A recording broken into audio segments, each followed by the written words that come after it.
জামায়াতে ইসলামীর secretary general অধ্যাপক মিয়া গোলাম পরোয়ার বলেছেন, শুধু সরকার পরিবর্তনের জন্য জুলাই বিপ্লব হয়নি, এর লক্ষ্য ছিল রাষ্ট্র সংস্কারের মাধ্যমে বৈষম্যহীন সমাজ ও ন্যায় বিচার প্রতিষ্ঠা করা। সোমবার জাতীয় প্রেস ক্লাবে ন্যাশনাল ডক্টরস ফোরামের আয়োজনে জুলাই বিপ্লব, স্বাস্থ্য খাতের অবদান ও ভবিষ্যৎ করণীয় শীর্ষক সেমিনারে তিনি এসব কথা বলেন। গোলাম পরোয়ার অভিযোগ করেন, জুলাই বিপ্লবের সুবিধাভোগীরাই এখন জুলাই যোদ্ধাদের বঞ্চিত করছে। তার মতে, জুলাই সনদ বাস্তবায়ন ও সাংবিধানিক সংস্কার ছাড়া রাষ্ট্রে ফ্যাসিবাদী প্রবণতা দূর হবে না।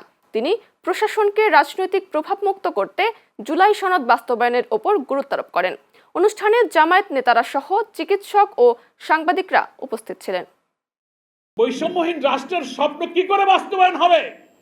জুলাই সনদকে এড়িয়ে, সংস্কারকে এড়িয়ে ওনারা সংশোধনের তুচ্ছ কথা বলে আসলে জুলাই শহীদ যোদ্ধাদের রক্তের উপরে আমি বলবো যে আমরা বিশ্বাস ভঙ্গ করছি। সমস্ত দলীয়করণের ঊর্ধ্বে এমন একটা রাষ্ট্র সংস্কার হবে যে রাষ্ট্রে মানুষ বৈষম্যহীন, মানবিক, দুর্নীতিমুক্ত একটি সোনার নতুন বাংলাদেশ আমরা উপহার পাব।